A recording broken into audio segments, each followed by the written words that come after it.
Ismaël Essay, je suis informaticien de formation et formateur en cartographie.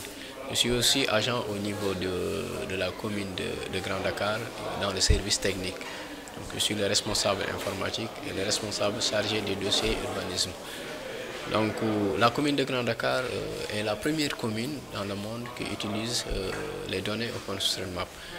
Donc, d'abord, OpenStreetMap Sénégal a vu la naissance en 2012 lors du Forum Innov Africa État. Et on était des participants en tant qu'agent municipal parce qu'avant, on avait besoin des données de la commune, que ce soit des cartes ou bien avoir des données sur la voirie, sur l'éclairage, sur la voirie.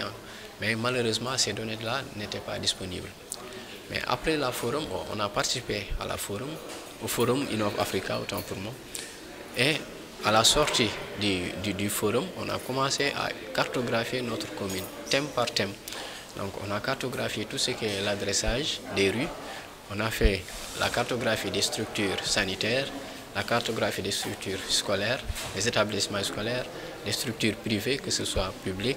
On a aussi fait la cartographie de la voirie, la cartographie de l'éclairage.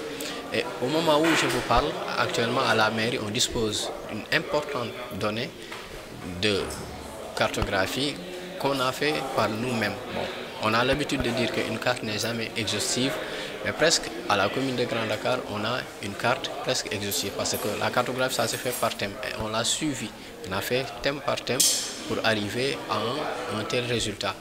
Donc actuellement, on est en train de monter un serveur qui va cloner toute la base géographique de la commune pour nous permettre non seulement au service de recouvrement d'avoir un outil de suivi sur la taxe, sur la patente, sur les OVP, sur les ODP. Donc pour dire l'importance de la carte, mais aussi Grand Dakar qui est la première commune à utiliser ces données-là, ces données OpenStreetMap. Donc qui est des données ouvertes, donc n'importe qui peut les réutiliser, n'importe qui peut les télécharger, vu que nous, par rapport au service technique, ça nous a aidé.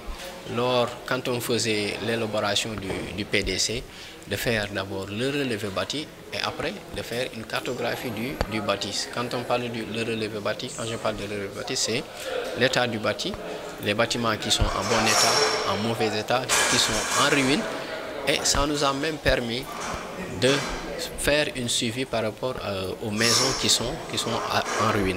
Et ça nous a aussi permis d'avoir une somme approximativement de ce qu'on reçoit au niveau des impôts par an, la taxe annuelle du bâti et la taxe sur les ordures ménagères. Donc, en résumé, c'est ça la commune de Grand Dakar, qui est une toute petite commune, 1 km sur 1 km carré sur 1. Donc, vu que, voilà, mais quand même, la carte de Grand Dakar qui est presque exhaustive et que la commune qui fait partie des premières communes dans le monde a utilisé le projet OpenStreetMap. Et encore la commune qui a développé une application Fix My Street. C'est une application qui sert à informer les autorités locales concernant tout problème recensé dans le quartier. Donc dans l'application, il y a des catégories de déchets, voiries, inondations, ainsi de suite. Et le fond de carte, les données utilisées sur cette application sont des données OpenStreetMap.